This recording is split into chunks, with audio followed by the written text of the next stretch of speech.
Yo, what is up, my fallopian tubers? Cesario from the barrio coming back at you with another video for your butt. Happy Thanksgiving, everybody. Just making a quick Thanksgiving video. I'm thankful for as much as everybody else should be, your family, if you have it. You know, my card room, my hobby. I had a good experience yesterday. I went to Target and I had a little bit of scratch left. I was like, I had $100 like from a Dodger check left over, and I was like, I'm gonna buy like $100 worth of card. But I was there to go buy dog food and cat food. But the card shop, the card section in ours is always like by the entrance, so I always just pass by there first on my way, and I saw it from far away. I was like, oh, it was fully stocked. So I just went up to it real quick, and I saw the archives, which I had in my head that if I saw it, I would buy. But the crazy thing around here is like baseball product is always the first to go. I don't know how it is anywhere else, but anytime I go to Target or Walmart, there's football cards, there's NBA cards, a ton of soccer and hockey cards, but there's never baseball. Like they stock it, and it's like baseball seems to be like the only thing that's selling around here. But anyway, I reached to grab it. And the lady that I didn't see the lady that was restocking right there to the side. She was in her boxes. She goes over there and like, whoa, stops in my hand. You can't touch anything yet. You have to wait till I'm done. And she was kind of like excited, like, whoa. And I was like, wow, sounds like serious. Like, I didn't know you had this rule. She's come back in 15 minutes. And I was like, all right, left. So I went to go get my cat food, dog food, and stuff like that. Get some beer for today because this was yesterday. Went back at later and she was still restocking. So, I just put my cart to the side, and then some other lady came grab some cards, and the lady told her, like, oh no, you have to wait this and that.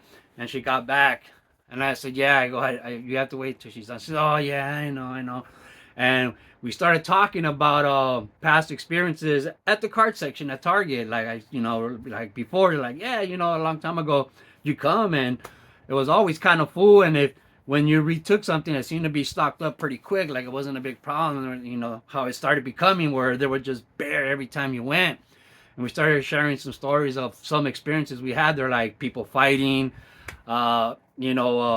people grabbing everything before they started making the rules, during the peak of this crazy card thing we went through in 21. And so it was cool to talk to somebody and share the stories like that. And then when that lady was done, she told us, okay, you guys get what you need.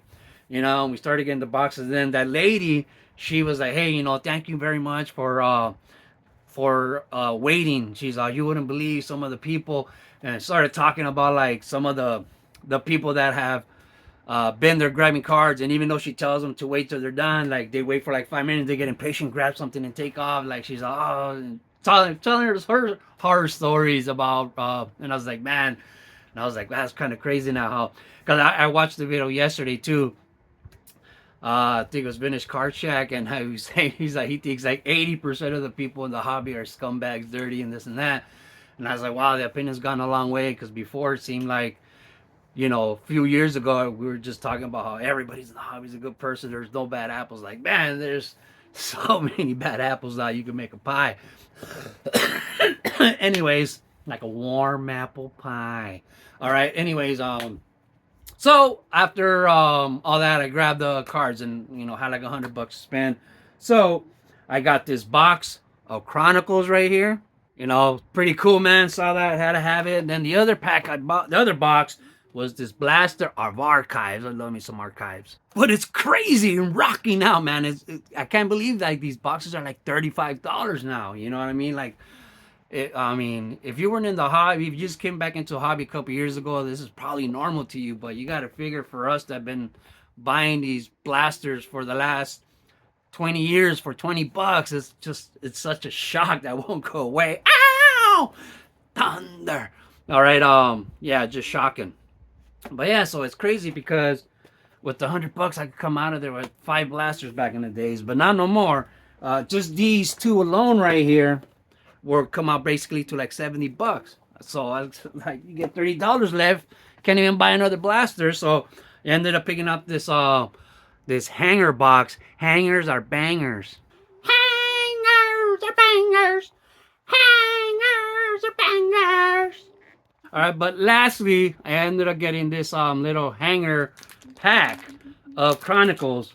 So man, yeah, I've been seeing a couple people that have like nice shelves, especially like at the stores. Got the idea at Burbank Sports Cards, having like those long shelves, and then just having a bunch of these that almost makes it look like a card store.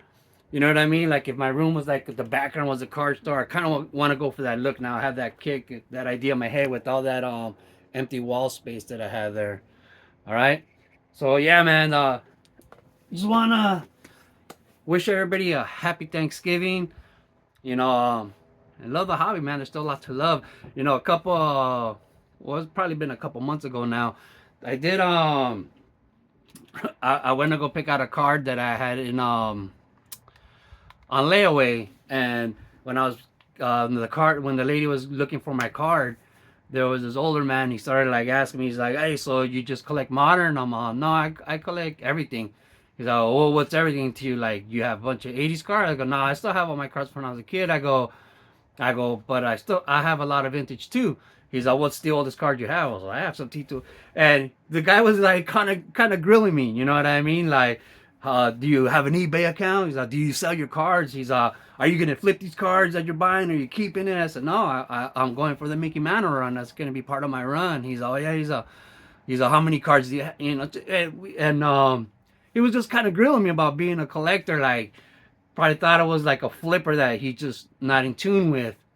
I was like, "Yeah, no, I never flip a card. I don't do this." Like, he was just, he's all, "What about grade?" I said, "No, I like them raw." And then by the end of that conversation, I think I impressed him, and man, we were like best friends for a good little while there, until his son came. The guy was like 72, he's a retired Navy guy.